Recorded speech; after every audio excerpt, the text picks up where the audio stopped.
రాముడు జన్మించాడు, మరణించలేదు.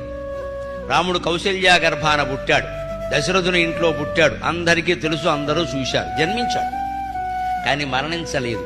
ఎందుకంటే రాముడు నదిలో ప్రవేశించాడు. ఆయన శరీరం మళ్ళీ ఎవరూ తీయలేదు, ఎవరికీ దొరకలేదు. శరీరం దొరకనప్పుడు పోలీస్ స్టేషన్ చట్టం ప్రకారం మనిషి మరణించనట్టే లెక్క. మరణించాడు అని పోలీస్ స్టేషన్లో చెబితే మృతదేహం ఏదని అడుగుతారు ఖచ్చితంగా. మృతదేహం దొరకలేదు అంటే అనుమానాస్పదం అని పెడతారు. అక్కడ మరణించాడని చెప్పాలి. పైగా కృష్ణుడు జన్మించలేదు కానీ మరణించాడు. ఎందుకంటే కృష్ణుడి శరీరం దొరికింది, అడవిలో వారం రోజులు ఉండిపోయింది, అక్కడ అంత్యక్రియలు కూడా లేకుండా. తర్వాత వెళ్ళి అర్జునుడు దహనం చేశాడు దాన్ని.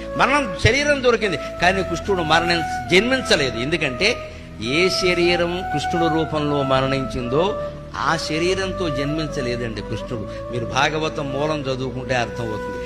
దేవకీదేవి నొప్పులు పడుతూ ఉంటే బిడ్డ బయట పడకపోగా ఆవిడ నొప్పులు తగ్గిపోయే చెరసాలలో ఆకాశంలో విష్ణువు కనబడ్డాడు. ఇదేమిటి అని చూసింది ఆవిడ.